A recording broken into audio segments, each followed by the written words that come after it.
बिस्मिल्लाहिर्रहमानिर्रहीम। अस्सलाम वालेकुम जी स्टूडेंट्स, कैसे हैं सब। तो आज हम कारवान उर्दू जमात हफ्तुम यानी 7वीं जमात के जो सबक की पढ़ाई करेंगे वो है जी मेरे अब्बा जान।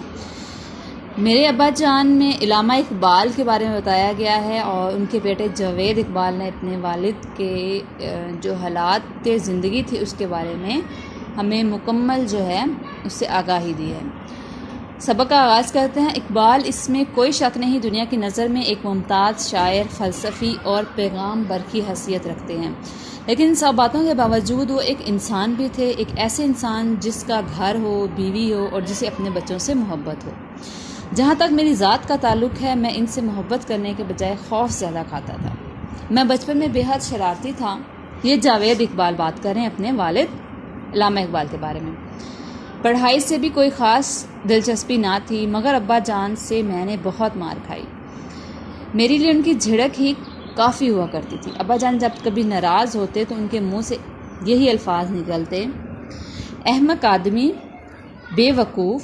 यह अब्बा जान से मार खाने का एक वाक़या याद आया। बचपन में मुझे रोज़ाना एक आना ख़र्च करने को मिलता और उसे ख़र्च कर चुकने के बाद ख्वाह अब्बा जान से कितनी मिन्नतें करते, कुछ ना मिलता, बल्कि हर लम्हा इनकी नाराज़ होने के डर रहता। एक बार इत्तेफाक से कोई मिठाई बेचने वाला हमारे घर के सामने आया। मिठाई देखकर हम ललचाए, मगर जेब खाली थी। उसे बिठाया और अम्मा जान के पास दौड़े आए कि शायद कुछ मिल जाए, मगर उन्होंने टिक्का सा जवाब दे दिया। तबीयत ज़िद्दी थी। ख्याल आया कि खांचा फरोह से पूछें कि पीतल लेकर मिठाई दे सकता है या नहीं। बदकिस्मती से उसने हाँ कर दी। बस फिर क्या था, साये की तरह अब्बा जान के कमरे में आए, एक तरफ पड़े टेबल फैन के पीछे लगे पीतल के पुर्जे को उतार कर खांचा फरोश को दे आए और मिठाई ले ली। लेकिन शामत अमाल से हमारा शोफर इधर से गुजर रहा था। उसने आकर अब्बा जान से शिकायत कर दी। हम खुशी से उछलते कूदलते जो घर दाखिल हुए तो इतला मिली अब्बा जान बुला रहे हैं। डरते डरते अब्बा के कमरे में गए और अपनी आरामदा कुर्सी पर नीम दराज थे। हमें देखते उठ खड़े हुए और 3-4 थप्पड़ हमारे गर्दन पर जमा दिए। अब्बा जान मुझे जब कभी मारते तो गुद्दी पर मारते। वो ज़ोर से तो ना मारते, मगर गुद्दी जिस्म का ऐसा हिस्सा था जहाँ चोट जो है वो ज़्यादा लगती। इसके अलावा अगर मुझे उनसे कभी मार खाने का इत्तेफाक हुआ है तो उसकी वजह झूठ बोलना थी। हम घर में शोर ना मचा सकते थे। अगर मैं अपने हम उम्र बच्चों के साथ बाहर दलान में कभी क्रिकेट खेल रहा होता तो हमें हुक्म मिलता यहाँ मत खेलो और हम मुंह लटका कर वहाँ से चल देते। लेकिन बाज़ औक़ात हमारे खेल में खुद भी शरीक हो जाया करते थे। हमारे हाथ उनकी तरफ गेंद फेंकते थक जाते, मगर वो बल्ला था हमें ठप ठप करते रहते। एक बार वो अंदर बैठे थे, हमने जो हिट लगाई तो गेंद दरवाजे के शीशे को तोड़ती हुई उसके कमरे में जा गिरी। उस दिन से हमें क्रिकेट खेलने की ममानत यानी मना कर दिया गया। अब्बा जान की तमन्ना थी कि मैं तकरीर करना सीखूं। इसके अलावा वो ये भी चाहते थे कि कुश्ती लड़ा करूं। इस सिलसिले में मेरे लिए घर में एक अखाड़ा भी खुदवाया गया। फिर बड़ी ईद के दिन मुझे हमेशा तलकीन किया करते थे बकरे ज़िबा होते वक्त मैं वहाँ मौजूद रहूं, लेकिन उनका अपना ये हाल था कि किसी किस्म का खून बहता ना देख सकते थे। अब्बा जान को अंग्रेज़ी लिबास से सख्त नफ़रत थी। हमेशा शलवार और अचकन पहनने की तकीन करते। अगर मैं कभी गलती से अपनी कमीज़ों या शलवारों का कपड़ा बढ़िया किस्म का ख़रीद लेता तो बहुत खफा होते। कहते, तुम अपने आप को किसी रईस का बेटा समझते हो, तुम्हारी तबीयत में अमारत की बू आती है।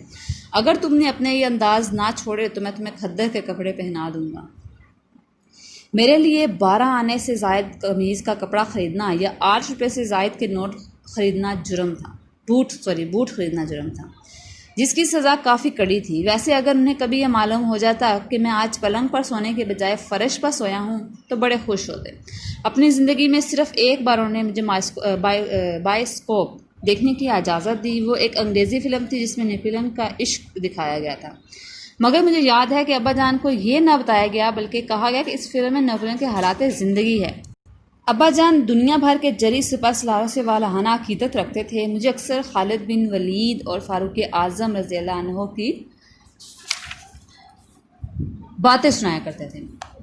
आखिर यहाँ में अब्बा जान की नज़र बहुत कमज़ोर हो गई, इसलिए मुझे हुक्म था कि सुबह मुझे अखबार पढ़कर सुनाया करो। अगर किसी लफ्ज़ का तलफ़्फ़ुज़ गलत हो जाए तो बहुत नाराज़ होते। इसी तरह मैं रात को उन्हीं की कोई गज़ल गाकर भी सुनाया करता। इन दिनों मुझे उनकी सिर्फ एक गज़ल याद थी, गेसोए ताबदार को और भी ताबदार कर। अब्बा जान के सामने वो गज़ल पढ़ना मेरे लिए एक मुसीबत हुआ करती थी। अगर कोई शेर गलत हो जाता तो वो नाराज़ होते और कहते शेर पढ़ रही हो या नसर। अब्बा जान से लोग घर मिलने आते।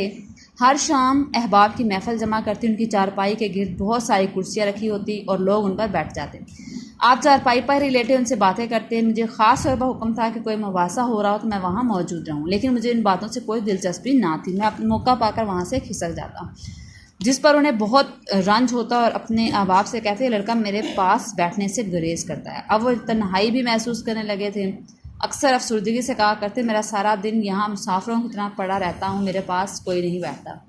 आखिरी रात उनकी चारपाई गोल कमरे में बिछाई गई। अकीदतमंदों का झुमघटा था। मैं कोई 9 बजे के करीब उनके कमरे में दाखिल हुआ तो पहचान ना सके। पूछा कौन है?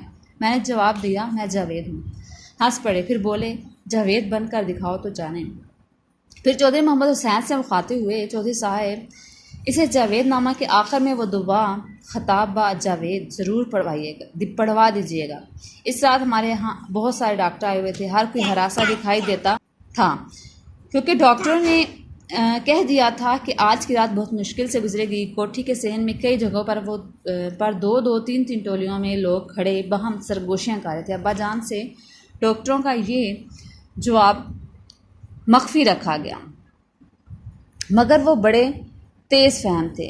उन्हें अपने अहबाब का ये बिखरा हुआ शराजा देखकर यकीन हो गया कि ये बिसात अनकरीब उलटने वाली है। लेकिन उस रात वो ज़रूरत से ज़्यादा हशाश बशाश नज़र आते थे। तो बच्चों, आपने इसके जो मुश्किल अल्फाज हैं, यानी इसकी जो इमला है, इमला के लफ्ज़ों को अच्छे से करना है। इसको एक पढ़ाई करनी है ताकि आपके जो लफ्ज़ पढ़ने में मुश्किल आ रही है वो आसानी से आप उसको पढ़ सकें। इसी के साथ अपना बहुत सा ख्याल रखिएगा। अल्लाह हाफ़िज़।